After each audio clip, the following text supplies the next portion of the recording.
Last class में हमने हमारे बेसिक फंक्शन कवर करे थे सारे। और आज हम लॉजिकल फंक्शंस पे थोड़े स्टार्ट करेंगे। लॉजिकल फंक्शंस होते क्या हैं, कैसे यूज होते हैं, क्या पर्सपेक्टिव होता है हमारा यूज करने का। और बेस से स्टार्ट करेंगे, कैसे स्टार्ट करना है, ठीक है। और कंटिन्यूटी में मूव करेंगे आगे, ठीक है। तो लॉजिकल फंक्शंस हमारे क्या होते हैं, इनको थोड़ा सा समझते हैं।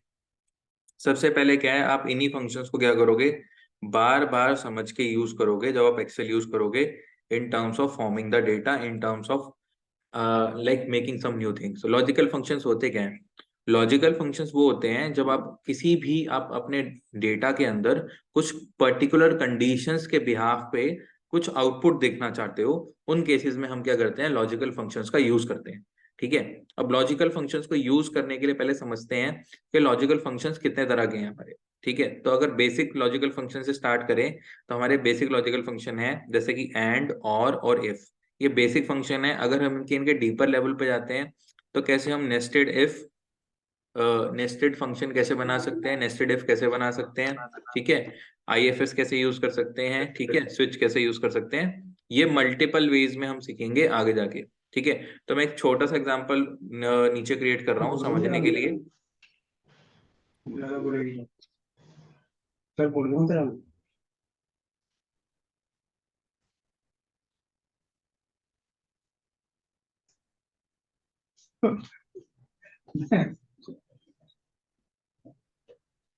ठीक है। तो सारे जो बेसिक कॉन्सेप्ट हैं हम बेसिक पार्ट से समझते हैं, होते क्या है एक एक करके।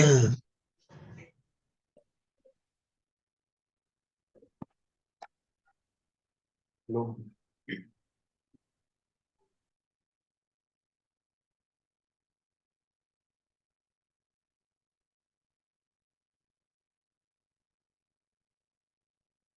तो उस दिन हमने सारे अपने बेसिक वाले फंक्शंस कवर करे थे कि बेसिक लेवल पे डेटा क्लीन कैसे करते हैं या फॉर्म कैसे करते हैं या समझते कैसे हैं, ठीक है। आज हम थोड़ा सा लेवल और डिस्कस करेंगे इसका, लॉजिकल फंक्शन का। अब लॉजिकल फंक्शंस हमारे लिए इंपॉर्टेंट क्यों हैं, ठीक है, इसका एक कॉन्सेप्ट समझ लेते हैं। जब भी हम कोई डेटा से रिलेटेड बिगर प्रॉब्लम क्या कर रहे हैं, सॉल्व कर रहे हैं, ठीक है, या केसेस बना के डेटा के इनसाइट्स फॉर्म कर रहे हैं, या कुछ ऐसा डेटा बना रहे हैं जो हमें पर्टिकुलरली एक एक फॉर्मेट में डेटा चाहिए, तो वहां पे हमें लॉजिकल एक्सप्रेशन का क्या करना पड़ता है, यूज करना पड़ता है, ठीक है। तो हमारे बेसिक लॉजिकल फंक्शंस जो हैं हमारे और, एंड, इफ, ये बेसिक है इनमें, कि अगर हम इन्हें बेसिक लेवल पे समझते हैं, कॉलम्स फॉर्म करने के लिए, कंपैरिजन करने के लिए, वैल्यू निकालने के लिए, तो हम इस डेटा में क्या करते हैं कि इस तरीके से इन फंक्शंस को यूज करते हैं, ठीक है। तो मैंने एक सिंपल रॉ एग्जांपल नीचे लिया हुआ है। अगर हम ये सारे केसेस समझे सेपरेट में होते क्या है, तो हमें पता चलेगा कैसे हम इनको यूज करेंगे थोड़ा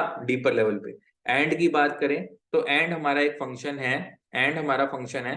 एंड जो फंक्शन है वो हमें क्या करता है, कुछ लॉजिकल कंपैरिजन आउटपुट हमें फॉर्म करके देता है, जिस पर्टिकुलर कंपैरिजन से हम क्या कर रहे हैं, डेटा को समझ के एक वैल्यू देखना चाहते हैं, रिजल्ट देखना चाहते हैं, ठीक है। तो जो हमारा एंड फंक्शन है वो क्या करता है, उसको समझते हैं पहले। सबसे पहले जब हम एंड फंक्शन का सिंटेक्स देखते हैं यहाँ पे, तो एंड फंक्शन का सिंटेक्स हमें क्या कहता है कि लॉजिक 1 एंड लॉजिक 2।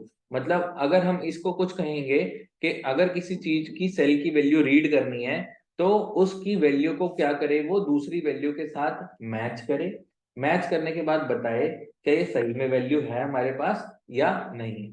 एक से ज्यादा कंडीशन को, कंडीशनल डेटा को अगर हमें फॉर्म करना है, तो हमें उस वे में क्या करना है कि एंड जो हमारा लॉजिकल फंक्शन है उसके लिए हम ऐसा फंक्शन यूज कर सकते हैं, डेटा कंपैरिजन के लिए या केसेस को देखने के लिए ऐसे, ठीक है। तो एग्जांपल के लिए सबसे पहले मैं यहाँ से हटा देता हूँ, एक केस ऊपर लिख देता हूँ सिंपल समझने के लिए। कितने ऐसे केसेस हैं जहां पे हमारी, एग्जांपल के लिए, डिपार्टमेंट आईडी, सॉरी, आईडी हमारी 1 है और डिपार्टमेंट आईडी 1 है। तो अगर हम सिंपल सा ऐसा केस देखते हैं, कितने ऐसे केसेस हैं जहां पे हमारा ये डेटा फॉर्म होता है, तो सिंपली अगर हम एंड फंक्शन लिखते हैं, एंड एक्सप्रेशन लिखते हैं, तो हम क्या करेंगे, सेल रेफर करेंगे। हमारा आईडी वाला कॉलम कौन सा है, ये पहला कॉलम है, फर्स्ट है। तो अगर ये इसकी वैल्यू किसके इक्वल होनी चाहिए, 1 के इक्वल होनी चाहिए, कॉमा। और अगर इसकी वैल्यू डिपार्टमेंट आईडी हम कह रहे हैं इस बारी देखने के लिए किसके इक्वल होनी चाहिए, 1 के इक्वल होनी चाहिए। तो इसका आउटपुट क्या फॉर्म होता है वो देखते हैं। तो ये आउटपुट क्या रिटर्न कर रहा है, केसेस रिटर्न कर रहा है कि या तो डेटा ट्रू है कंडीशन में दोनों को मैच करके, या तो फॉल्स। ठीक है, तो एंड ऑपरेटर क्या करता है, हमेशा कंपैरिजन करता है एक से ज्यादा लॉजिक का इकट्ठे। ठीक है, उस केस में हम क्या यूज करते हैं, एंड ऑपरेटर यूज करते हैं। ठीक है, यहां तक समझने में कोई डाउट? ठीक है, वैसे ही अगर हम बात करें और ऑपरेटर की, जो और हमारा ऑपरेटर है वो क्या करता है, उसके लिए हम लिखते हैं अगर स्टेटमेंट, तो और सर का मीनिंग है। सर एक डाउट है। हम्म। जैसे आपने इसमें एंड का ऑपरेशन, एंड जो यूज करा फॉर फर्स्ट कंडीशन, ठीक है, आपने एक और एक को लॉजिकली टेस्ट किया कि अगर वो है, ट्रू है, तो वो ट्रू प्रिंट हो जाए, अदरवाइज फॉल्स आ जाए। तो ये हाँ कंडीशन तो इस पर्टिकुलरली 188 रो के लिए ही हुई। हाँ, तो ये अगर वैल्यू अभी हम डेटा इसको देख रहे हैं, इस कंडीशन को, वो इन दो सेल्स में ही डेटा है। इट मींस ये अब कंडीशन सेटिस्फाई हुई है, दोनों के नहीं, लॉजिक्स जब हम देख रहे हैं कि डिपार्टमेंट हमारी एक क्या है, कॉलम है, वैसे ही हमारा एक आईडी कॉलम है।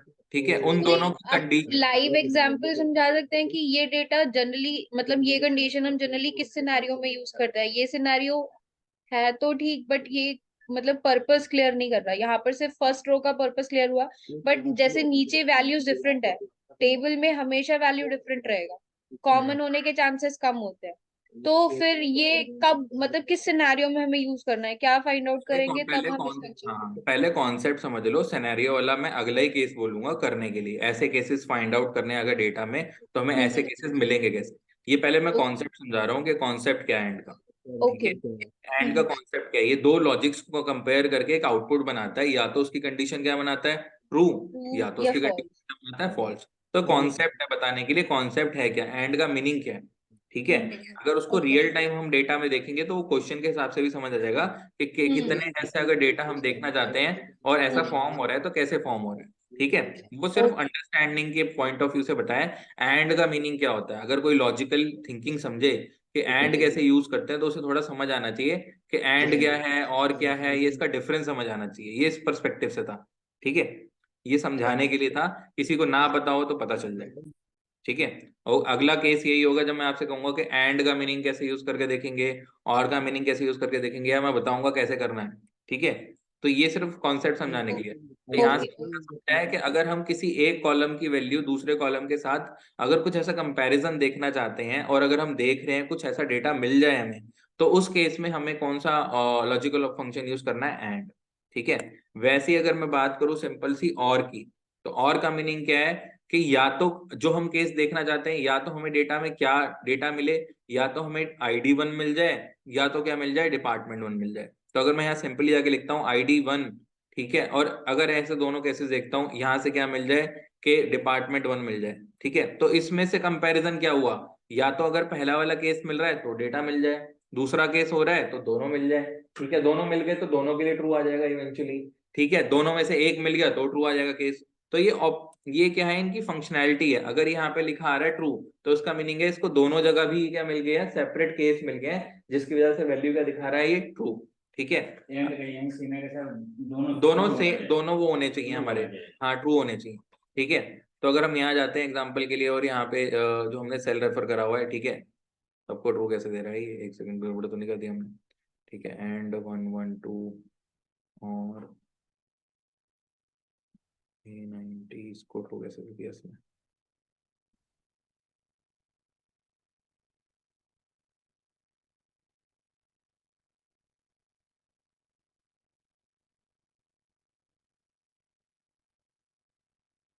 लिखा ही नहीं तो सॉरी, बाय मिस्टेक, लिखा नहीं था। ठीक है, तो यहाँ लिख दिया, अगर इसकी वैल्यू 1 1 है, तो इस केस में क्या बताएगा ये वैल्यू, कि दोनों केस में अगर इसको वैल्यू मिल गई है तो आउटपुट क्या आ रहा है, ट्रू आ रहा है। अगर हम इसको ड्रैग करते हैं नीचे समझने के लिए, तो ऐसे कितने केस मिल रहे हैं जहां पे वैल्यू ट्रू आ रही है बाय डिफॉल्ट, या तो ये होनी चाहिए वैल्यू, या तो ये होनी चाहिए, दोनों में से कोई एक, हाँ कोई और एक होनी चाहिए। सिंपल सा मीनिंग है समझने के पॉइंट ऑफ व्यू से। तो यहाँ पे इसकी वैल्यू 1 है, इसलिए क्या लिखा आ रहा है, ट्रू लिखा आ रहा है। सिंपल केस में यहाँ पे भी दोनों केसेस में 1 1 है, इसलिए ट्रू लिखा आ रहा है, इन दो केसेस में फॉल्स लिखा आ रहा है। तो ये क्या है, बेसिक कंडीशन है। जब कोई हम लॉजिक कंपेयर करते हैं, उसका डेटा जो रिटर्न होगा वो कैसे रिटर्न होगा, या तो ट्रू कंडीशन में रिटर्न होगा, या तो फॉल्स कंडीशन में रिटर्न होगा। ठीक है, समझने के लिए। ठीक है, तो जिसको भी बनाना है बना लो, नहीं तो फिर नेक्स्ट स्टेप पे वो करते हैं। मैंने सिर्फ समझाने के लिए वैल्यू असाइन करी है, कॉन्सेप्ट क्या है, कि किसी को समझ आए एंड क्यों यूज होता है और क्यों यूज होता है। अगर ऐसी कोई कंडीशन बनानी पड़ जाए तो कैसे यूज करेंगे। बेसिक वाला ठीक है, एडवांस बना रहे जैसे यूज करना होगा ना तो। फिर एंड और में मैनुअल कंडीशंस भी एंटर की जा सकती है ना, अगर सेल रेफर ना करना हो। हाँ तो नॉर्मली कर दो आप, ये जरूरी थोड़ी हर बार सेल रेफर करोगे, यहाँ ऊपर से सेल जाके ये रेफर कर दो, ऐसे बोल दो इसको, ये मेन लो, प्रोजेक्ट ऐसे बोल दो, काम करते हैं उसमें काम किया ऐसे बोल जाता दो है इसको। ये। ओके। ठीक है, पर वो आपको फिक्स करने पड़ेंगे फिर, जैसे यहाँ पे सेल है ना, हमें इसको फिक्स करना पड़ेगा कि सेल इसी को रीड करे, ऐसे फिक्स करना पड़ेगा इसको। ठीक है, ऐसे भी कर सकते हैं।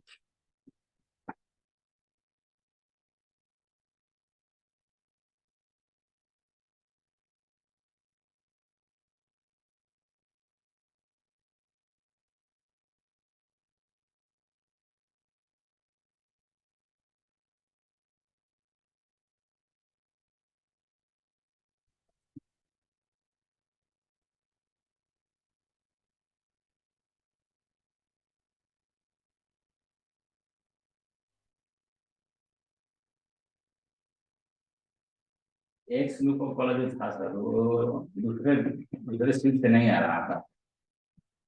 कोई नहीं, उसको देख लेंगे। उसको बता रहा ना सर। वो भी करना है वो नहीं, वो उसमें एंड लगेगा। ठीक है, बता देता हूँ। एंड हाँ, एंड ऑपरेटर का यूज होगा, मतलब एक ही कंडीशन को ढूंढना है ना। लेफ्ट से पॉइंट मिला तो राइट में नहीं आ रहा, और राइट से हाँ, पॉइंट मिला तो मिड नहीं आ रहा उसमें। जानबूझ के दिया था मैंने। कौन था सर? ओ, प्रीवियस क्लास की रिकॉर्डिंग देखी थी आपने। अब वो तो सर मेरे में बहुत स्लो चल रहा है, वो चलता ही नहीं है तो डाउनलोड कर लिया करो ना आप, डाउनलोड कर लिया करो। डाउनलोड करके देखता हूँ तब भी पता नहीं कैसे स्लो चलता है उसमें। हो गया, आगे बढ़े।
ठीक है, वैसे ही अब समझते हैं हम अपनी इफ कंडीशन, कि इफ कंडीशन हम कब यूज करते हैं, कैसे, अगर कोई डेटा हमें बनाना है तो कैसे यूज कर सकते हैं।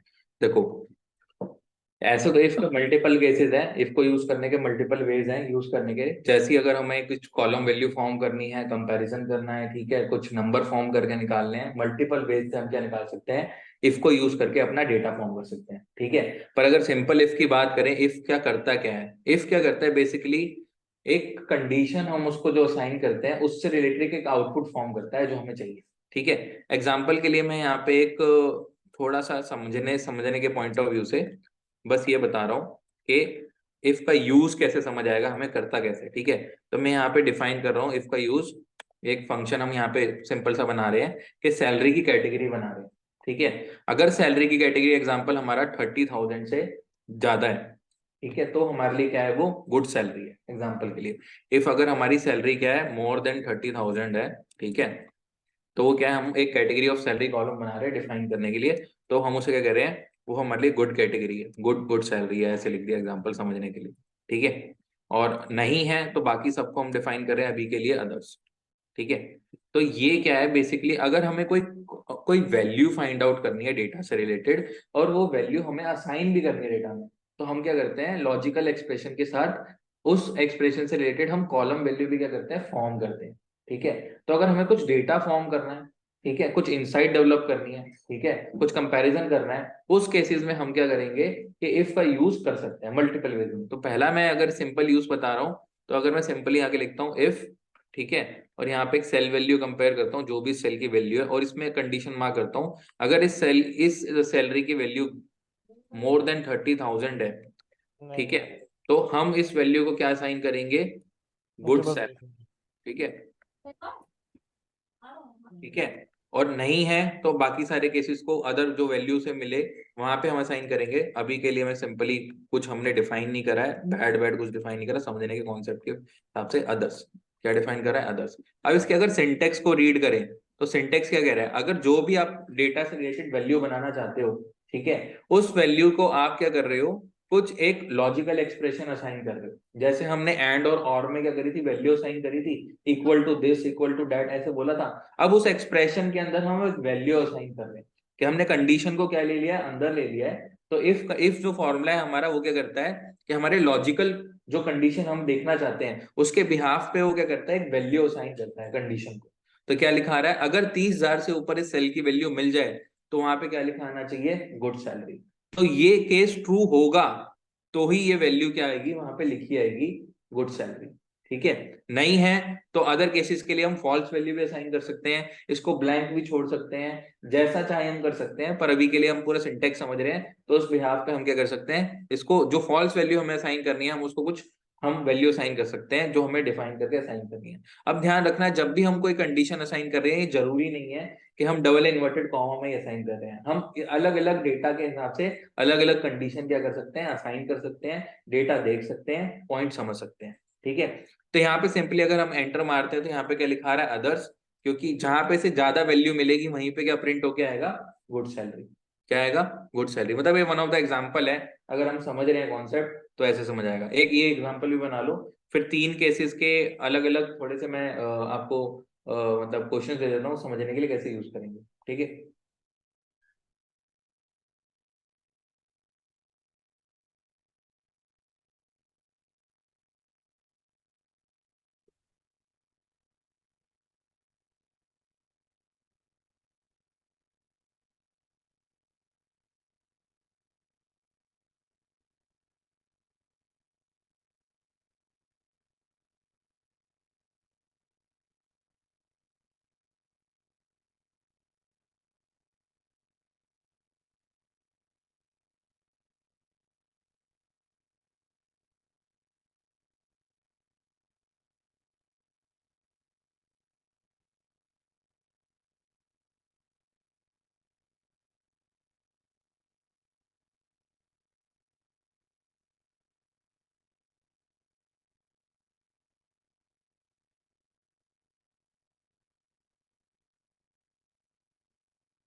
ओके, ठीक है।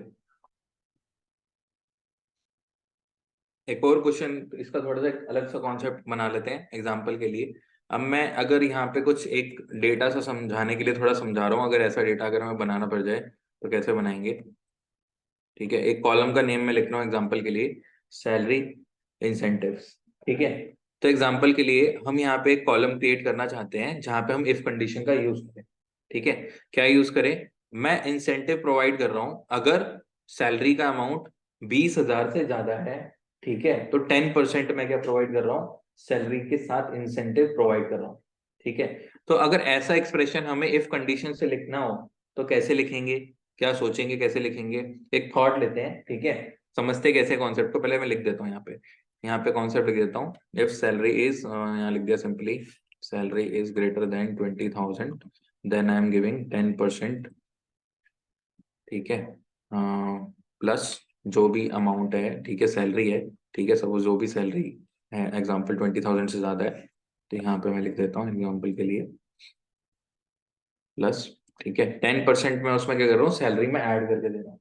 ठीक है, और अगर मैं नहीं दे रहा हूँ तो मैं वही बेस सैलरी दे रहा हूँ जिसकी सैलरी 20,000 से ज्यादा नहीं है, बेस सैलरी दे रहा हूँ। तो एग्जाम्पल के लिए यहाँ पे लिख दिया जो भी बेस सैलरी, एग्जाम्पल के लिए 2,000 है।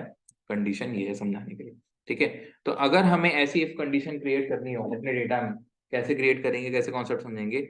यहाँ पे जाके लिखते हैं सबसे पहले इफ, ठीक है, और जाके चेक करते हैं किस सेल वैल्यू में हमारी वैल्यू सही में 20,000 से क्या है, ज्यादा है।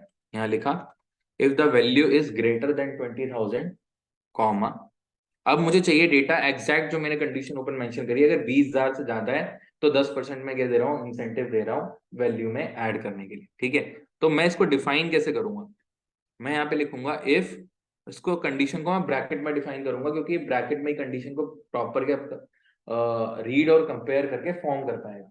ठीक है, तो कैसे होगा? यहाँ पे जाके लिखा मैंने इफ, जाके दोबारा से सेल सेलेक्ट करा, यहाँ पे सॉरी लिखा है इफ दिस वैल्यू प्लस, क्या चाहिए मुझे? 10%।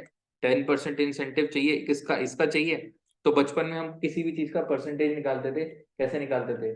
लोअर वैल्यू ऊपर होती थी और ग्रैंड टोटल क्या होता था? नीचे होता था, और डिवाइड करके परसेंटेज निकाल लेते थे। तो मैं सिंपली यहाँ पे जाके लिखूंगा अगर इसकी वैल्यू चाहिए तो मुझे इसी का क्या चाहिए? एग्जाम्पल के लिए 10% चाहिए। क्या चाहिए? 10% चाहिए। जो 10% चाहिए वो इसी में से जो निकलेगा मेरा, ठीक है, इसी वैल्यू का निकलेगा, तो ये इसका मीनिंग क्या हुआ? यही हुआ। ठीक है, तो इस वैल्यू में जब अगर 20,000 से ज्यादा वैल्यू निकले तो ट्रू केस क्या फॉर्म हो? ये वैल्यू प्लस इसका 10%। ठीक है, और इसके ब्रैकेट को हमने क्या कर दिया यहाँ पे? क्लोज। ये इंटरनल कैलकुलेशन जो फॉर्म हुई है वो डिफाइन करने के लिए फॉर्म हुई है कि एक्चुअल 10% निकला कैसे। आप इसे नॉर्मल 10% भी लिख सकते हो, कोई दिक्कत नहीं है। वो कॉन्सेप्ट समझाने के लिए मैंने पहली बार लिख दिया है। तो अगर ये केस है जहां पे 20,000 से ज्यादा सैलरी है, वहां पे वैल्यू क्या आएगी? वो बेस वैल्यू जो भी सेल की वैल्यू है प्लस उसका 10%। ठीक है, नहीं तो वही का वही सेल क्या कर दे? उसकी वैल्यू रिटर्न कर दे। यही बोला है मैंने। तो अब इसकी 20,000 से ज्यादा तो वैल्यू नहीं थी, तो सेल वैल्यू क्या आई यहाँ पे? 20,000। और अगर इसकी वैल्यू ज्यादा, कहाँ कहाँ केसेस में आ रही है? एक तो यहाँ आ रही है, देखो, एक यहाँ आ रही है, एक यहाँ आ रही है, और एक यहाँ आ रही है। ठीक है, क्यों हमने कंडीशन क्या फॉर्म करी है? अगर सैलरी 20,000 से ज्यादा है तो क्या होगा? उसमें 10% सैलरी ऐड होके आएगी कंडीशन में। तो हम ऐसा कंडीशनल डेटा भी इफ कंडीशन से फॉर्म कर सकते हैं। अगर कोई डेटा हमें न्यूमेरिक वे में निकालना है तो हम ऐसे निकाल के कंडीशन फॉर्म कर सकते हैं। इवेल्युएट भी बता दे सर साथ साथ दोबारा बोलो। इवेल्युएट करना। इवेल्युएट, हाँ। देखो हमने क्या कहा कि अगर हम एक कॉलम बना रहे हैं उसमें, मैंने उसमें दिखाना सर कैसे वो होता है।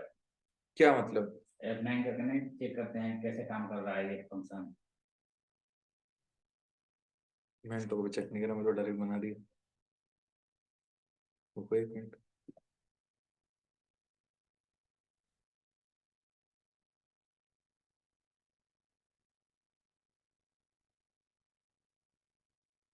कैसे बोलो, क्या करो, दोबारा बोलो। जैसे बीच का जैसा सेल लगाए हैं तो उसको सेलेक्ट करके और F9 करके चेक करते हैं। सिर्फ F9 है? नहीं, F9 हाँ, सिर्फ F9 दबाऊं? सिलेक्ट करके सर, सेलेक्ट करके तो सेलेक्ट फॉर्मूला तो सेलेक्ट ही है सेल में। वो अंदर में था, अंदर में सिलेक्ट करके अच्छा, डायरेक्ट? इवेल्युएट नहीं करते हैं वहां पे इवेल्युएट। अरे करूँ कैसे? मैंने कभी किया नहीं है एवेल्यूएट। वो तो वैल्यू बता रहा है, ऐसे कैसे एवेल्यूएट होता है? बीच का था, बीच का बस एक फार्मूला जो आपने ब्रैकेट में लगाया है। अच्छा, ये कह रहे हो? हाँ। ये कह रहे हो? हे भगवान, तुम्हारा एवेल्यूएट। नहीं नहीं, वो सब कैसे देखना है सर, वो इवेल्युएट कैसे कैसे काम किया है वो फार्मूला फंक्शन। देखो, अगर लॉजिकल अंडरस्टैंडिंग समझोगे। नहीं वो तो मैं समझ रहा हाँ हूँ, मैं समझ हाँ, रहा हूँ, मतलब बस वो दिखाने के लिए सर ऐसे मैं मतलब आप छोटा छोटा चीज बताना सर, वो ये हम लोग को पता नहीं है। हाँ, बहुत लोगों को पता नहीं होगा ऐसा। मैं तो कभी मेरा करा साथ भी भी नहीं कनेक्ट ऐसे। कर दीजिए ना, मैं भी थोड़ा ज्वाइन कर लो मीटिंग लिंक, उसमें क्या है। मतलब जूम मीटिंग, हाँ जूम मीटिंग। यहीं पे जूम मीटिंग करना। उसमें कर लो। मैं भी देख लूंगा क्या कर रहे हो। ये F9 वाला क्या है सर? दोबारा बोलना। ये जो F9 वाला ये बात कर रहे हैं, ये क्या बता रहे हैं? मतलब ये फॉर्मूला मतलब मुझे नीचे का मुझे सब मुझे क्या तो हो कुछ जाएगा? समझ नहीं आ रहा, मैं तो खुद पूछ रहा हूँ क्या इवेल्युएट करने के लिए कह रहे हो। मैंने पहली बार सुना है। हाँ मैंने भी सुना पहली बार। इवेलेट कीजिए ना सर, वहाँ पे जाके वो फंक्शन में जो है इवेलेट। कौन सा है, क्या है बताओ ना मुझे। मेरे तो ये खुद करा नहीं है स्क्रीन ऐसे। शेयर करके बोल दो ना इनको। फार्मूला में जाते हैं सर, फार्मूला में जाके और यहाँ पे दिया ना सर, इवेलुएट फार्मूला। कहाँ दिया, कहाँ दिया। ये वाला, ये इसको हटा दो। कहाँ है? ये इसकी। अच्छा ये हाँ, किसमें रुको रुको रुको, छोड़ दो। कहाँ पे डाल देंगे फार्मूला भी सेलेक्ट नहीं किया ना। ये वाला सर, ये इवेलुएट कैसे कैसे काम कर रहा है उसका रहता है। तो सिंपल ही दिखा रहा है इवेल्युएट स्टेप।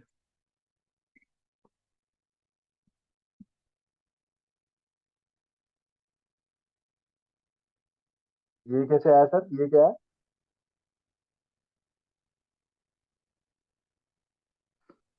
ये जो हमने सेल में वैल्यू क्रिएट करी है ना फंक्शन से, ठीक है, वो फॉर्मूला इवेल्युएट कर रहे हैं ब्रेक डाउन करके, कि जो पहला स्टेप है अगर हम कंपेयर कर रहे हैं कि हाँ अगर 20,000 से वैल्यू ज्यादा है तो क्या सही में ज्यादा है, ठीक है, वो कंपेयर कर रहे हैं। ठीक है, नेक्स्ट स्टेप में क्या है कि देख रहे हैं नेक्स्ट स्टेप में कि अगर वैल्यू ज्यादा है तो क्या वैल्यू असाइन होनी चाहिए, उसके हिसाब से कंडीशन दिखा रहा है बताने के लिए। तो क्या खास इवेल्युएट कर रहा है इससे कुछ।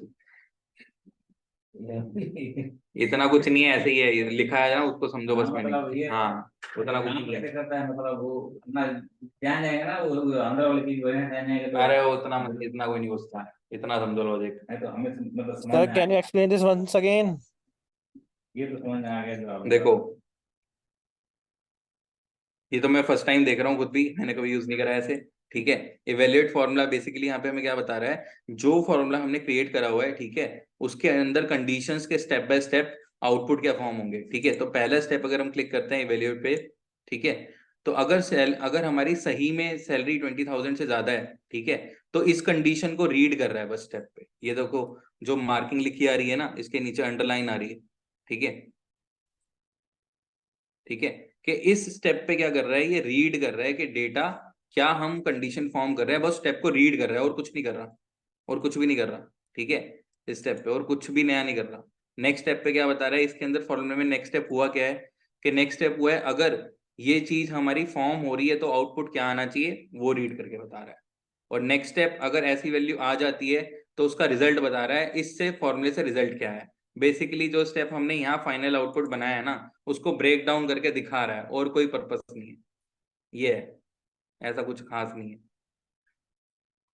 नहीं तो वो अंदर चीज हम लोग पता चल जाएगी ना कैसे अरे काम कर है रहा ही है। नहीं तो पता ही क्या चलेगी उसमें, दिमाग तो लगाओ। है ही नहीं नहीं पता उसमें नहीं यार, कुछ। हम जैसे बड़े बड़े फार्मूला हम लगाएंगे, फार्मूला के अंदर इसका फार्मूला। इसका सर यूज क्या है फिर? ये जो हाँ, ये क्या है? ये तो वैसे भी बता ही रहे हो आप। मतलब मैं जब लॉजिकल बनाऊंगा तो मेरे को वैसे पता चलेगा ना, मैं लिखूंगा। हाँ अगर आपको एक सेकेंड, आपको अगर लिखते टाइम समझ नहीं आ रहा कि आपने हाँ बनाया क्या है, क्या मिस्टेक है हाँ या कुछ ऐसे है, तो देखो वो तो हाँ बेकार अप्रोच है, इवेल्युएट फॉर्मूला बेकार अप्रोच है। जब तक आपको समझ नहीं आएगा सेल वैल्यू में आप असाइन क्या कर रहे हो वैल्यू और कहाँ मिस्टेक कर रहे हो, तो बेटर हाँ। अप्रोच है लिख के ट्राई करो।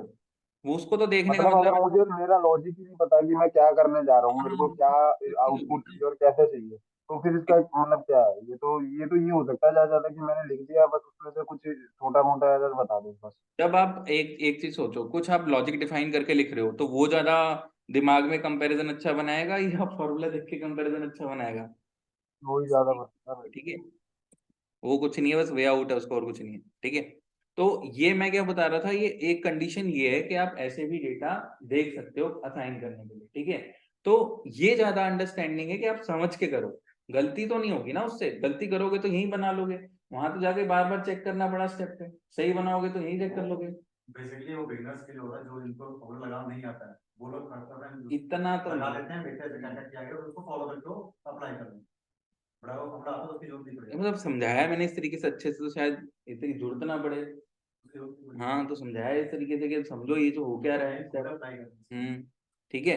तो ये थोड़े से हमारे 3 बेसिक फंक्शन है, अगर जो हम यूज करेंगे या हमें कंडीशन पता होनी चाहिए यूज करने के लिए, कॉलम से वैल्यू निकालने के लिए डेटा से, तो हम यूज कर सकते हैं। ठीक है, जरूरी नहीं है हर बार यूज हो, अलग अलग केस में अलग अलग कंडीशन यूज हो सकती है, आपके ऊपर या प्रॉब्लम के ऊपर डिपेंड करता है कैसे यूज कर रहे हैं हम स्टेटमेंट को। पर स्टेटमेंट लिखते कैसे हैं, कंडीशन कंपेयर कैसे करते हैं, सेल से सेल वैल्यू कैसे देखते हैं, ये हमें थोड़ा आइडिया मिल जाता है। ठीक है। तो अगर जो एक डेटा हमने इसमें बना रखा है एग्जाम्पल के लिए, और मैं अगर कुछ यहाँ पे कंडीशंस बनाने के लिए कह दूं या समझाने के लिए कह दूं, तो जो मेन डेटा है इसमें 2-4 कंडीशंस बना लेते हैं समझने के पॉइंट ऑफ व्यू से। तो सबसे पहले क्या करते हैं,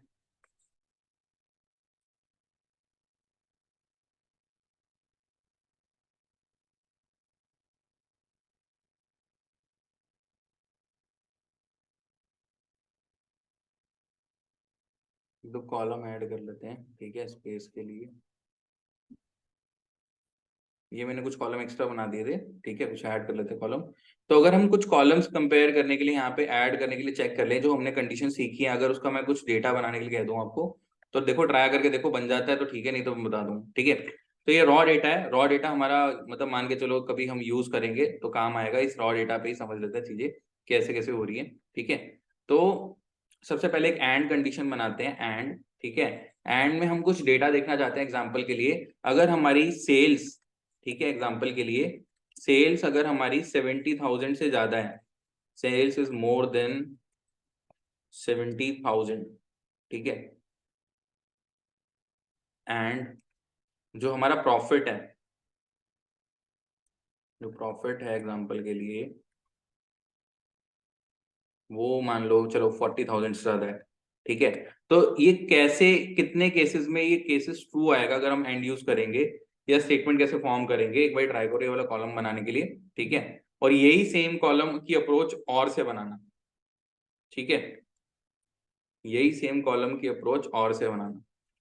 ठीक है, यहाँ पे जाके मैं लिख देता हूँ और, तो जो डिफरेंस आएगा मुझे बताना डिफरेंस है क्या रहा है और कैसे वैल्यू कंपेयर हो रही है। पहले तो ये दोनों बना लो, फिर एक और बनाने के लिए यहाँ पे बोल देता हूँ, एक कंपैरिजन बना लेते हैं कॉलम का COGS, कि अगर हम कह रहे हैं अगर हमारा COGS मोर देन 80,000 है, तो हमारा COGS उस कैटेगरी का मान के चलो कि ऐसा कुछ बेस्ट, हम उसको कह रहे हैं best, best to best, best कह देते हैं एग्जांपल के समझने के लिए, नहीं तो दूसरे वाले को कह देते हैं नॉर्मल COGS। ठीक है, तो ये 3 कॉलम्स बना के देखो, इसमें एंड लगाना है, इसमें और इसमें एक इफ कंडीशन लगा के ट्राई करने की। ठीक है, सर इसका मीटिंग आईडी बता ज्वाइन करो। अब ग्रुप में नहीं हो, ग्रुप में हो, पता नहीं सर मेरे को, पता नहीं मतलब। नहीं ग्रुप नहीं। मैं स्टार्ट करता हूँ, अगर मैंने सिंपल केस बनाया तो let's start the condition by using and, if my sale is more than 70,000, ठीक है, is more than 70,000 comma, and example के लिए I have added profit is also more than 40,000. Okay. So it is giving me the value of true and false. ठीक है, यहाँ पे गए, then next case क्या लिखा है हमने, और के लिए लिखा है, तो सिर्फ और पे चेक कर लेते हैं, और जब लिखा कॉम, एंड यहाँ पे जाके लिखते हैं, और एन नहीं है हमारा, सेल्स एल है। ठीक है, और लास्ट है हमारा प्रॉफिट ये रहा। ठीक है, profit is also greater than 40,000। ठीक है, तो नॉर्मल केस से गलती हो गई, इसमें तो एंड लगेगा ना सर। दोनों केसेस में चेंज करा है हमने कि एक बार एंड लगाया एक बार और लगाया। ठीक है, नहीं मतलब दोनों, मतलब हम दोनों चेक कर रहे हैं एंड में क्या रिजल्ट आ रहा है। दोनों में से कोई एक होना चाहिए या दोनों होना हाँ, और में तो दोनों में से कोई एक होना चाहिए। ठीक है, और का तो मीनिंग यही है।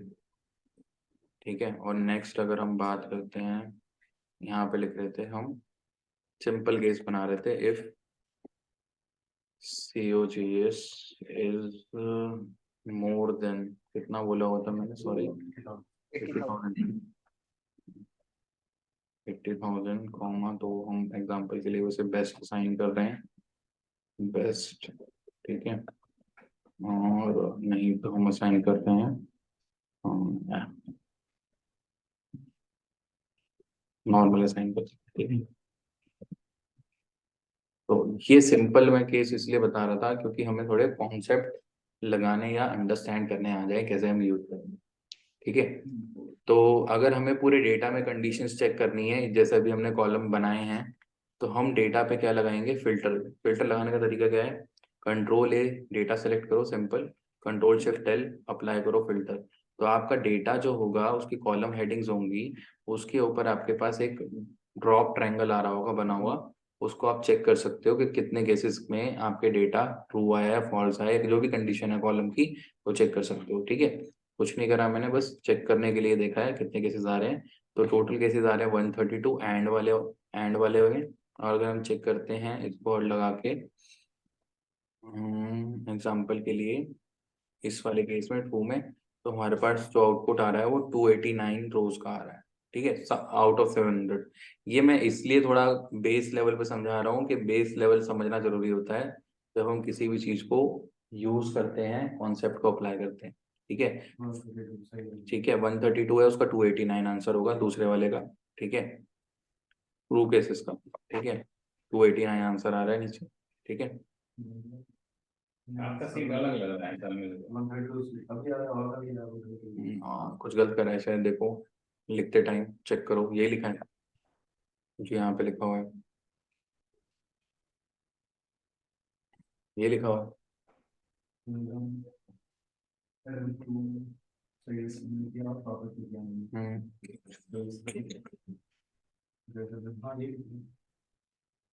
कॉपी सही हुआ है नीचे, ये आपका सीट अलग है ना सर? बेस वाला शीट है, क्लियर दी हुई ना आपको। वो तो मेरा तो सब लग रहा है।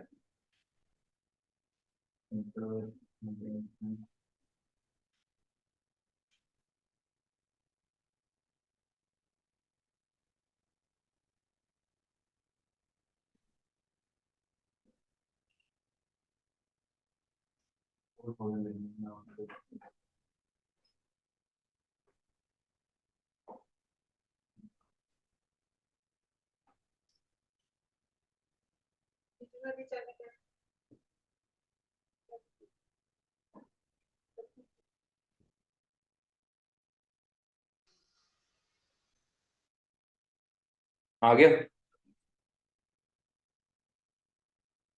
फिल्टर लगाने के लिए कोई कुछ खास स्टेप नहीं करना, यहाँ मैं लिख देता हूँ, to apply filter on data. हाँ, वो जिसको नहीं पता पहली बार में तो कोई दिक्कत नहीं, पहली बार पढ़ा रहा हूँ ना उसके हिसाब से बता रहा हूँ।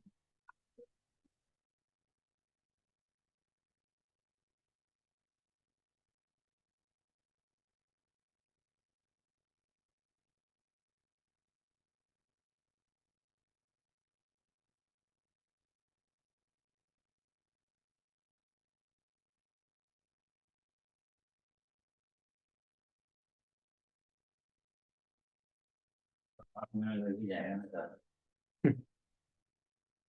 देखो वीकेंड पे करोगे तो उतना टाइम तो 7 7 साढ़े 7 महीने लगते हैं। मुझे इतना मैं जनवरी में सोच रहा था मैं स्विच करने का अपना जॉब।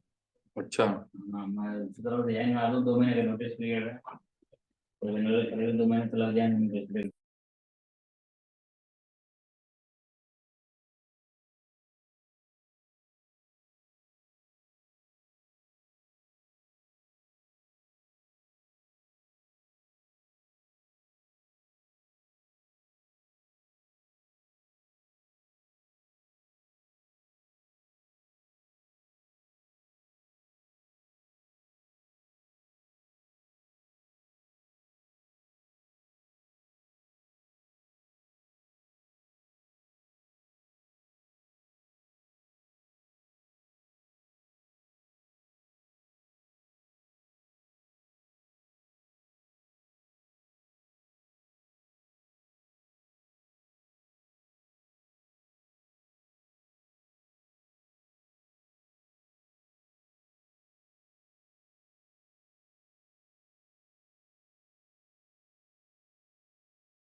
हाँ बस अपना ठीक है। तो यहाँ पे मैं केस लिख रहा था, अगर फिल्टर अप्लाई करना है तो सबसे पहले डेटा सेलेक्ट कर लो। अप्लाई करने के लिए कंट्रोल शिफ्ट एल है, रिमूव करने के लिए भी कमांड कंट्रोल शिफ्ट एल है। अगर फिल्टर ओपन करना है कमांड से तो ऑल्ट एरो कीज अप या डाउन जैसे मूव करना है मूव करके फिल्टर ओपन कर लो। ठीक है।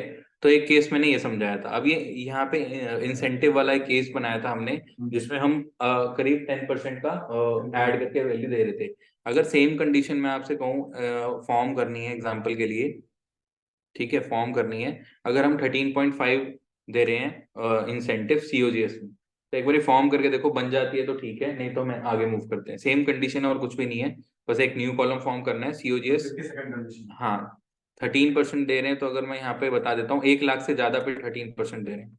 ठीक है, यहाँ पे मैं मेंशन कर देता हूँ if COGS is more then 1 lakh. ठीक है।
देता हूँ इसको। अगर मैंने कहा है 13.5% ग्रो करना है COGS या ऐड करना है इंसेंटिव में, तो कैसे ऐड करेंगे? COGS ठीक क्या है, होता है? अरे कॉस्ट तो कंपनी कोड यही होता है, सिंपल से। cost। हाँ, और कुछ नहीं है। ठीक है, इफ क्या लिखा मैंने, 1 लाख से ज्यादा होना चाहिए COGS। यहाँ पे गए if M2 is greater then 1 lakh, comma bracket में मैंने क्या लिखा, M2 प्लस, फिर दोबारा ब्रैकेट लिखा, क्या लिखा इसमें जाके, M2 प्लस इंटू, सॉरी, ठीक है, इंटू 13.5, ठीक है, डिवाइड बाय 100, ठीक है। एक कैलकुलेशन ये बनी, कॉमा। अगर ट्रू है 1 लाख से ज्यादा वैल्यू है तो हमें ऐसे लिखना है वैल्यू। क्या मीनिंग हो इसका? 1 लाख में तब वैल्यू ऐड होगी जब ये सही में वैल्यू 1 लाख से ज्यादा है, ठीक है। नहीं तो M2 का M2 वही। देखो मैं ये सेल की वैल्यू क्यों लिख रहा हूँ, क्योंकि लिखना आना चाहिए, रादर देन सेलेक्ट करना, लिखना आना चाहिए। ठीक है, तो यहाँ लिखा जाके इसकी वैल्यू आ गई, 1 लाख से ज्यादा वैल्यू है, ठीक है। उन्हीं केसेस में क्या हुई है, वैल्यू चेंज हुई है। नहीं तो बाकी केसेस में क्या हुई है, रिमेनिंग वैल्यू असाइन हुई है। थोड़ा ब्रैकेट का गलती हो सकता है, ब्रैकेट का मैच करने का तरीका बताता हूँ, कि जो आपने पहले ट्रू कंडीशन के लिए ब्रैकेट लिखा है वो हमेशा आपका बाहर होगा। देखो रेड से रेड क्या हो रहा है, मार्क हो रहा है। जो आपने परसेंटेज निकाला है उसका एक अलग ब्रैकेट क्या है, कंडीशन में फॉर्म है, वो अलग से, उसको ब्रैकेट में ही लेना। वैसे मैं चाहता नहीं हूँ कि अलग से लो, ब्रैकेट में कंडीशन लो, तो बाइफिकेट करना समझना इजी हो जाता है क्यों किया है। ठीक है,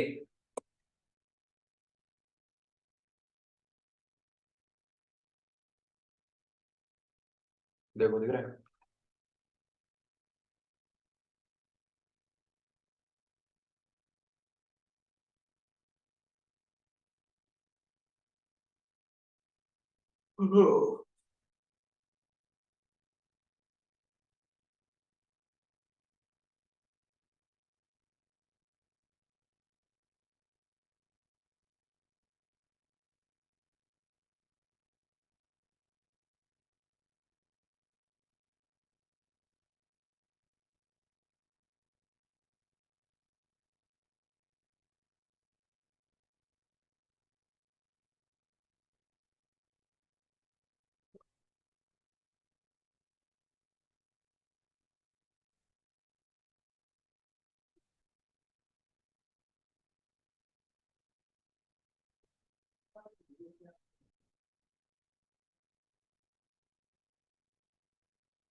क्या होता है इसमें, 1 लाख हो तो 13.5%, नहीं तो नहीं तो वही वही उन्हीं की वही वैल्यू होने चाहिए।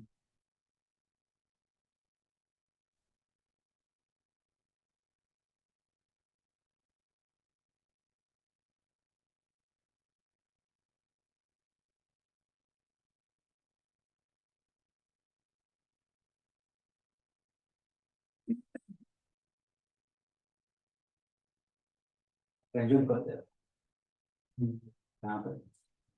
बराबर ना आपको बता दो ना, आपको कुछ जाएगा इतना थोड़ा याद आ रहा इतना इम्पोर्टेंट नहीं है, है। इतना इम्पोर्टेंट नहीं है वो।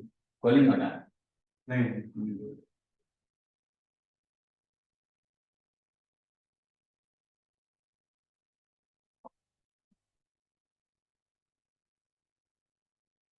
हाँ, इंग्लिश यही करते हो।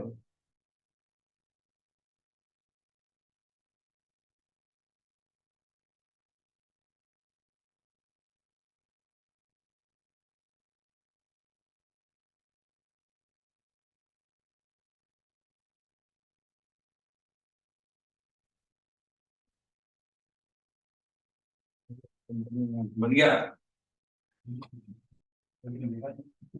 और क्या लगा रहा है, अलग तो आ ही सकता है उसमें, क्या है।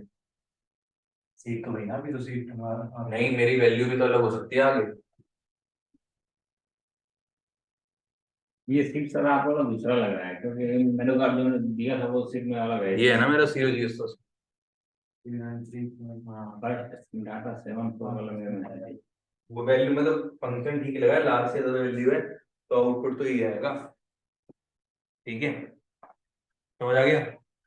तुम्हारे पास कौन सी शीट है? पता नहीं, आपने दिया था वो दो लोग थे ना, उनके साथ में लिया था डेमो वाला क्लास, तो वही वाला सीट है।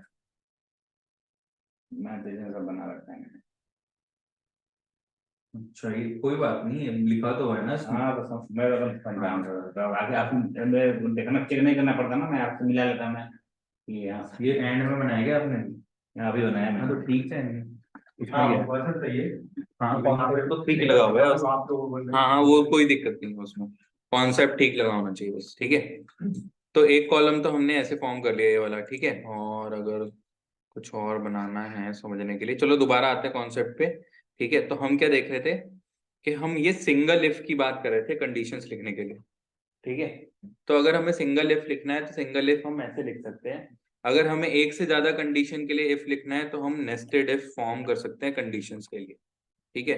तो अगर हम नेस्टेड इफ की बात करें तो एक इफ के अंदर एक इफ इन्वॉल्व कर रहे हैं, ठीक है। इन्वॉल्व कैसे कर रहे हैं, ऐसे लिखते हैं, जैसे सिंपली मैं कुछ एग्जांपल समझा देता हूँ, ठीक है। कि अगर मान लो कि हम एक कॉलम बना रहे हैं यहाँ पे समझाने के लिए, इसको नाम दे देते हैं सैलरी कैटेगरी, ठीक है, विद नेस्टेड इफ, ठीक है। ये कॉलम है।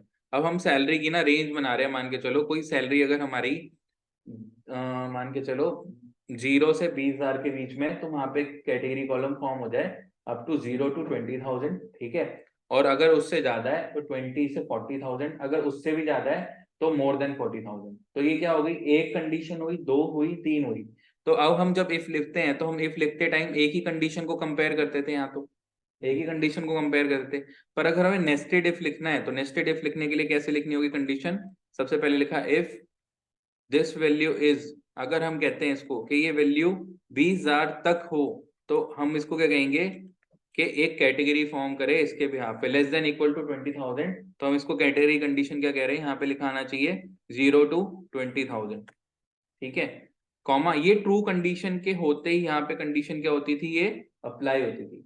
अगर मुझे इसी के अंदर कंडीशन बनानी है तो मैंने यहाँ के जाके लिखा दोबारा इफ, फॉल्स स्टेटमेंट में दोबारा इफ लिखा जाके, और यहाँ पे जाके लिखा अगर दोबारा से चेक करते हैं इसकी value is less than equal to up to 40,000, ठीक है, एग्जाम्पल के लिए, ठीक है।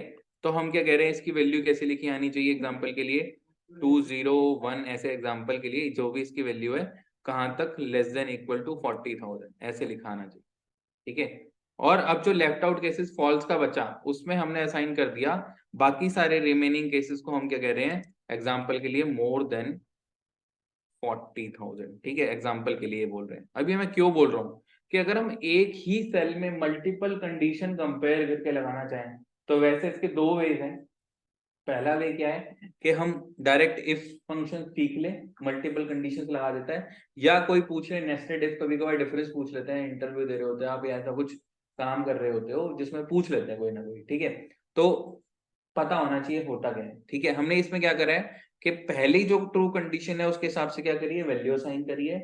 अब जो फॉल्स स्टेटमेंट लिख रहे थे उसमें दोबारा से हमने जाके क्या लिखा है, इफ कंडीशन लिखी है। उस कंडीशन में हमने क्या डिफाइन करा है, अगर ये वैल्यू अगर 20,000 से या 20,000 इक्वल टू तक वैल्यू है तो वहां पे कंडीशन कॉलम होके क्या वैल्यू फॉर्म की आनी चाहिए, 0 to 20,000। अगर अगर 40,000 तक है तो वहां पे लिखी आनी चाहिए सैलरी रेंज की वैल्यू 20,001 to 40,000, ठीक है। और अगर मोर देन केसेस हमारे लेफ्ट आउट केसेस है उसको हमने क्या ऑटोमेटिकली कह दिया है, इससे भी ज्यादा अगर वैल्यू होगी तो रिमेनिंग वहां पे क्या लिखाना चाहिए 40,000। अब सर एक चीज, ये आपने रेंज डाला है 20,000 एक से 40,000, हाँ हाँ, तो इसमें कैसे वैल्यू देगा वो? इसी के इक्वल वैल्यू नहीं, देगा, इसके बीच का ही हाँ देगा ना? हाँ, इसी के बीच की देगा, ठीक है। तो इस केस में क्या हुआ है कि हमने यहाँ पे कंडीशन असाइन करके वैल्यू असाइन करी। अब देखो याद रखना, जितनी बार हम इफ लिखेंगे उतनी बार हम ब्रैकेट क्या करेंगे, ओपन ब्रैकेट है वहां पे उतने क्लोज करेंगे, ठीक है। एक ये इफ का एक ब्रैकेट यहाँ पे क्लोज करा, एक ये गिरा यहाँ पे क्लोज करा, याद रखना इफ लिखते टाइम हमें याद होने चाहिए कि सर हम, ये सर हम तो लास्ट में ब्रैकेट नहीं डालते हैं, सेंटर मार देते हैं, तो वो तो ले लेता है ऑटोमेटिक ब्रैकेट ब्रैकेट। हाँ तो वो गलत है ना, आपको लिख के आना चाहिए, वो तो हर बार थोड़ी गलत है, ऐसे लेता रहेगा, ऐसे थोड़ी लिखना है हर बार, मान के चलो ऐसे थोड़ी लिखेंगे हर बार, ठीक है। तो देखो क्या करा मैंने, सिंपली डेटा चेंज कर दिया समझने के लिए क्या वैल्यू, अगर हमें सारे केसेस देखने हैं तो कैसे फॉर्म हो रहा है। तो एक एग्जांपल ये बना लो, फिर हम ये वाला एग्जांपल वहां पे बनाएंगे, ठीक है। किससे बनाएंगे, हम नेस्टेड इफ से बनाएंगे, ठीक है।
जो सेकंड इफ लगा है लेस देन और इक्वल टू 40,000,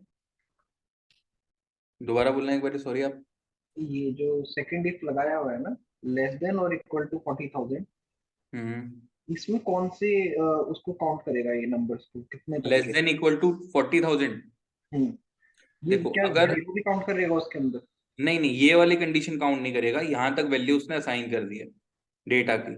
इसके आगे वाले जहां पे उसको सेल की वैल्यू अगर मोर देन कंडीशन में मिलेगी, जहां पे केस फॉर्म होगा हमारा, ठीक है, तो वो पहले इस कंडीशन को चेक कर लेगा कि हाँ अगर यहाँ तक कंडीशन ट्रू हो चुकी है मेरे लॉजिक में, तो मैं यहीं तक इस कंडीशन को असाइन करूंगा। अगर इससे ज्यादा मुझे वैल्यू मिल जाती है इस केस में, तो मैं उसकी रेंज के अकॉर्डिंग वैल्यू असाइन करूंगा अप टू 40,000, जहां पे हम केस असाइन कर रहे हैं कि ये वैल्यू असाइन होके ये डेटा फॉर्म हो कंडीशन पे। अच्छा।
ठीक है, तो ये ऐसे हमने यहाँ पे क्या करा, सैलरी की कैटेगरी डिफाइन करी। ठीक है, अब आते हैं हमारे डेटा पे।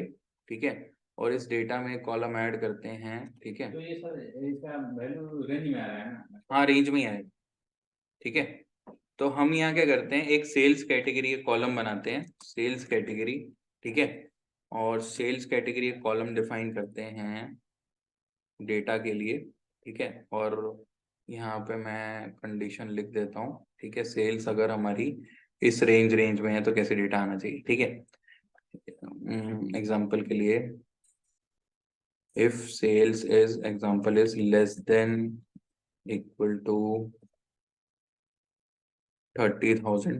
ठीक है, तो एक हमारी रेंज आनी चाहिए ऐसे, एग्जांपल के लिए 0 to 30।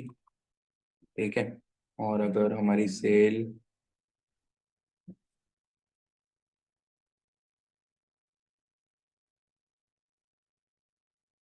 यहाँ पे लिख देते हैं 70,000। ठीक है, और यहाँ लिख देते हैं 110, और यहाँ पे लिख देते हैं एग्जांपल के लिए, लास्ट वाले केसेस के लिए हम कह देते हैं, उसको साइन करते हैं मोर देन 1 लाख। ऐसे simple, if the sale is more than one lakh, तो ऐसे साइन हो जाना चाहिए। तो कॉलम कंडीशन क्रिएट करें, जो भी हमारी वैल्यू साइन हो, एग्जांपल के लिए ऐसे हो, सिंपली आप कह सकते हो जो भी असाइन करके डालना है, पर केस हम ऐसे ही फॉर्म करेंगे जैसे मैं लिख रहा हूँ समझाने के लिए। ठीक है, यहाँ पे गए 701 टू, ये नेक्स्ट क्वेश्चन है सर। हाँ ये सेल्स एक कैटेगरी बनानी है हमें, सेल्स कैटेगरी। ठीक है, मैं उसकी कंडीशन डिफाइन कर रहा हूँ यहाँ पे, और यहाँ पे सिंपली जस्ट जैसे लिखा हुआ है मोर देन। ठीक है, ये सेल्स कैटेगरी की कंडीशन बनानी है, कॉलम बनाना है, बनाओ। ये बनाना है हमें, इस इफ नेस्टेड इफ से बनाना है। ठीक है, बनाओ।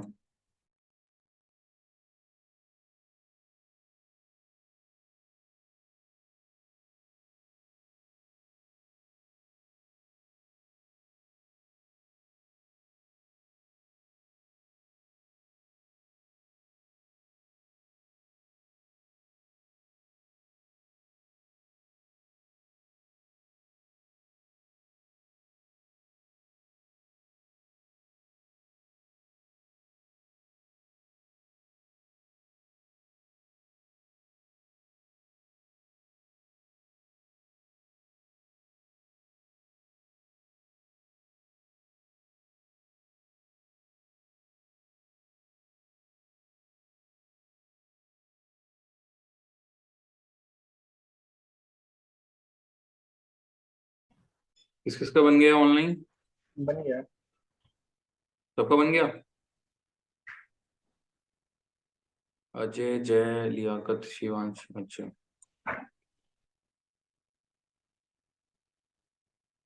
ठीक है। तो एक बार फॉर्म कर लेते हैं, देखते हैं अगर कोई मिस्टेक हो गई हो किसी से। तो सिंपली क्या लिखा मैंने, if sale is less than equal to 30,000 comma, तो यहाँ पे हम लिख देंगे 0 to 30।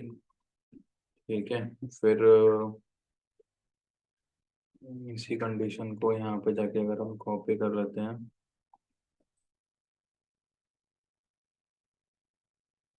कॉपी कॉमा, फिर जाके हमें लिख दिया इफ दिस कंडीशन, कंट्रोल कर एक सेकेंड, इफ, ठीक है, देन हमने लिख दिया if value is less then, कितना था, 70,000 70,000 था ना। तो हमें क्या लिखते थे, यहाँ लिख रहे थे हम 30, ठीक है, माइनस कॉरेस्पॉन्ड डैश, एक कंडीशन ये हो गई, फिर कॉमा लगाया, फिर लिखा जाके इफ, दोबारा से फिर कंडीशन पेश कर दी। अब हमने क्या कह दिया, if value is less than equal to, यहाँ पे लिख दिया 110। ठीक है, यहाँ रेंज हमने क्या बना दी, 701 इक्वल्स टू 111, ठीक है। और लेफ्ट आउट केसेस को हमने क्या कह दिया, मोर देन, ठीक है, 11, ठीक है। अब ब्रैकेट इसमें कितने हैं, एक, कितने इफ लगाए हैं, 1 2 3, कितने ब्रैकेट, एक ब्रैकेट बंद है, दूसरा ब्रैकेट बंद हुआ रेड से रेड वाला, तीसरा ब्रैकेट बंद हुआ ब्लैक से ब्लैक वाला। ठीक है, हमारा इंटू, तो यहाँ पे आगे लिखा हुआ मोर देन 1 लाख, कॉपी करा, उसको नीचे लिखे गए, पेस्ट, और सारी केसेस में कंडीशन कॉपी करके पेस्ट करके वैल्यू ऐड कर दे। ठीक है, देखते हैं कैसे लिखा हुआ।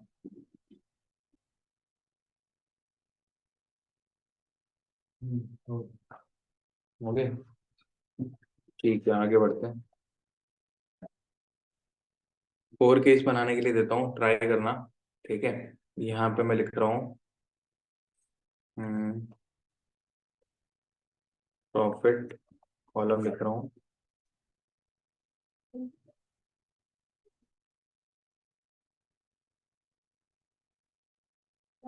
Profit incentive category. ठीक है, तो अगर यहाँ पे कैटेगरी बना देते हैं प्रॉफिट इंसेंटिव कैटेगरी, ठीक है, और यहाँ लिख देते हैं इसका परसेंट। ठीक है, यहाँ पे जाके लिखा मैंने, अगर मेरा प्रॉफिट 0 से 30,000 है, ठीक है, तो मैं दे रहा हूँ 7.5 का प्रॉफिट। ठीक है, अगर मेरा प्रॉफिट रेंज बिटवीन है 30 से, फॉर एग्जांपल के लिए 50 के बीच में, तो मैं दे रहा हूँ 10.45%। ठीक है, और अगर मेरा प्रॉफिट 50 to 80 है, तो मैं दे रहा हूँ एग्जांपल के लिए 13.434% ऐसे कुछ दे रहा हूँ। ठीक है, अगर मोर देन 80 है डायरेक्ट, ठीक है, तो सेल्स का है ना सर ये, हम्म, प्रॉफिट, क्या कह रहे हो आप, सॉरी? ये प्रॉफिट जो दिया है उस पे सर। हाँ, ये प्रॉफिट पे बनाना है, एक कॉलम बनाना है प्रॉफिट इंसेंटिव का। ठीक है, उसमें कंडीशंस बनानी है अब जो हमें चाहिए। ठीक है, बनाओ वहां पे कॉलम।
ये कॉलम भी सर उसी डाटा में बनाना है? वहीं पे कॉलम बनाना है, प्रॉफिट कैटेगरी इंसेंटिव। अगर इतना प्रॉफिट है तो इतना इंसेंटिव, इतना है तो इतना, इतना है तो इतना, इतना है तो इतना। बनाओ। इफ से बना, इससे बनाना, नेस्टेड इफ से।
ये सबसे पहले जाके लिखा मैंने, क्या चाहिए, एफ हमें, एफ।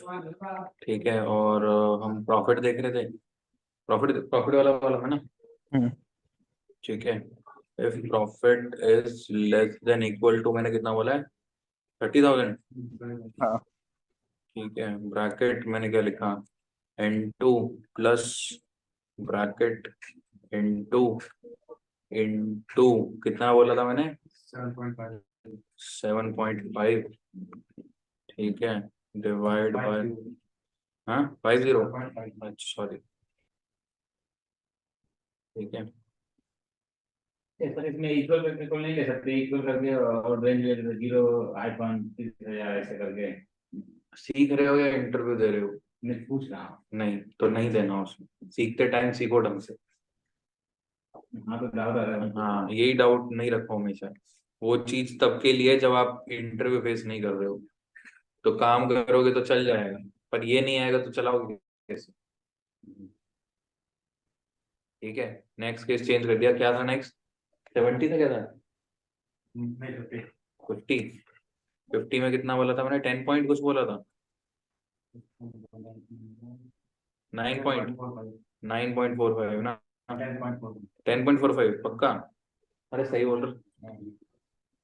ठीक है,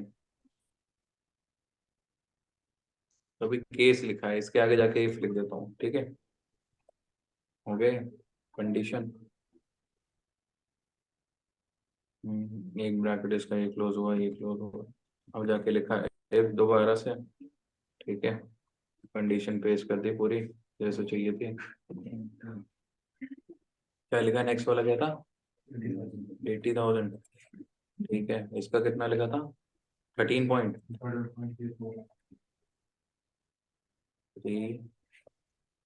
ठीक है, कॉमा लेफ्ट आउट केसेस के लिए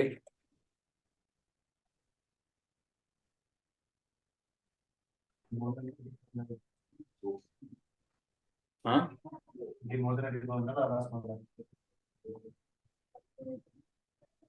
ये तो मोर देन वाला है।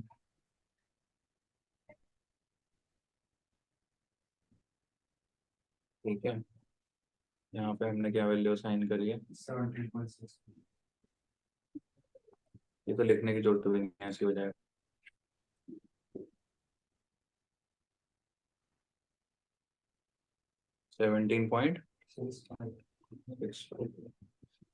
ठीक है, अब देखते हैं कितने इफ लगे हैं। 1 2 3। ठीक है, कितने लगनी चाहिए ब्रैकेट? 1 2 3 एंटर। अच्छा, डेट डाल रखी थी मैंने यहाँ पे, फॉर्मेट इसका जर्नल। ठीक है, आगे लो।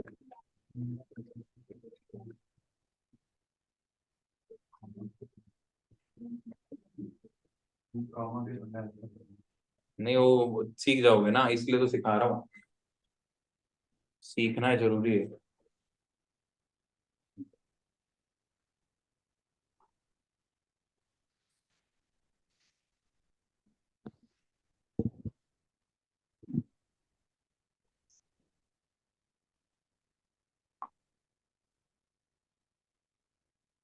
और ब्रैकेट कितने आएंगे इसमें? 3 ही आएंगे, क्योंकि 3 इफ लगाए ना। 1 हाँ 2 3। तो ये लास्ट ब्रैकेट ब्लैक से ब्लैक मैच करो, ये रहा ब्लैक से ब्लैक। ठीक है, ब्लैक से फिर ब्लैक मैच नहीं हो रहा मेरा। डोर लगाओ। 17.6। हाँ, और ये जो कंडीशन लिखी है ना, N2 इज ग्रेटर देन 80,000, इसको हटाना होगा। हटाओ इसको ब्रैकेट से। बिना इसके ही वो मान लेगा? हाँ ऑटोमेटिकली। हाँ N2 भी, हाँ बस बस बस, एंटर मारना। एंटर टू, एक ब्रैकेट और हटाओ पीछे से। चलो चेक करते हैं। ठीक है, तुमने करा क्या है? Starting N2। अच्छा, वो तो लिखा ही नहीं ना, इफ तो लिखा ही नहीं, तुमने मेरा कॉपी करके पेस्ट कर दिया। इस सेकंड वाले के आगे इफ लिखो जाके। हाँ लिखो इफ। मेरे जैसा कॉपी पेस्ट नहीं करना। ठीक है, फिर उसके बाद यहाँ लिखा हुआ है। ठीक है, एक। मैंने सर वो लिखा था, हाँ वो शायद इसमें रह गया होगा। हाँ, ठीक है, कोई बात पहले नहीं वाले में। है। एंड में सारे ब्रैकेट हटाना एक बार। हाँ, मैं जहाँ तक ब्रैकेट हटाना, 2 ब्रैकेट हटाना पीछे से। ठीक है, ना ना ना ना, एक ही, हाँ एक ब्रैकेट लगाओ। ठीक है, लगाओ एक ब्रैकेट, एक और लगाओ। लगाने डाल के अब ये डाल हुई। सेकंड वाला आपने कंडीशन, हाँ सेकंड वाली जो कंडीशन लिखी है ना, N2 लेस देन, ठीक है, इसका ब्रैकेट। ठीक है, अब एक और ब्रैकेट लगाओ एंड में।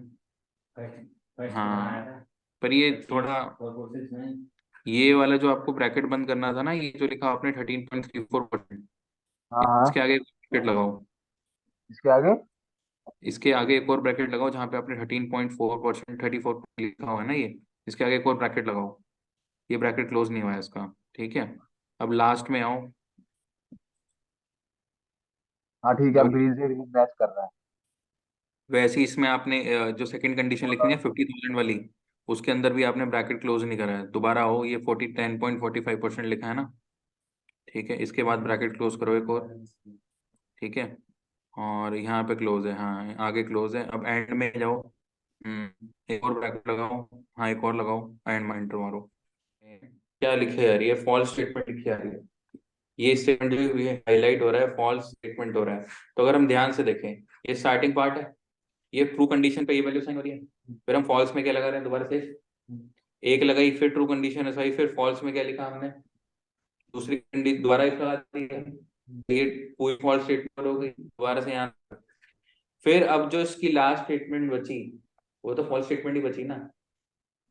इफ के बाद हाँ वाली स्टेटमेंट फॉल्स स्टेटमेंट।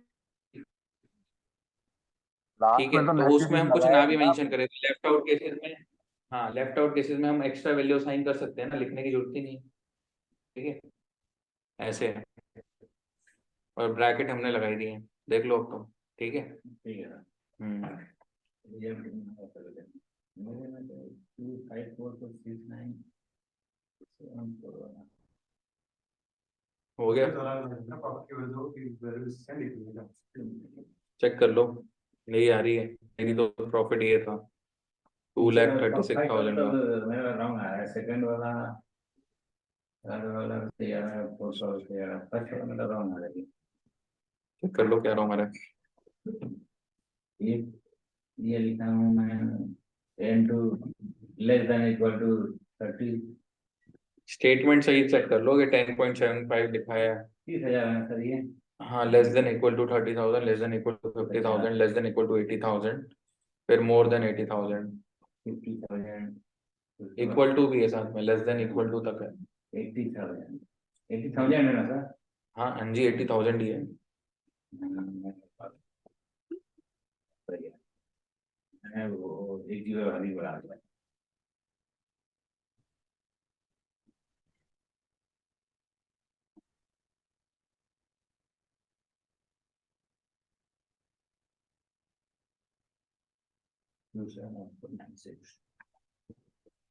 हो गया। देखते हैं इसको रिजल्ट पसंद करेंगे। चलो इस क्लास को इतना ही रखते हैं, ठीक है। कल इतना रिवाइज करके आना, कल एक और केस करेंगे, ठीक है। वो करना है। हाँ, वो इनके लिए देता हूँ, ठीक है, तुम्हारे लिए, ठीक है। तो इस क्लास को यहीं पे एंड कर रहे हैं, ठीक है। बाद में कल से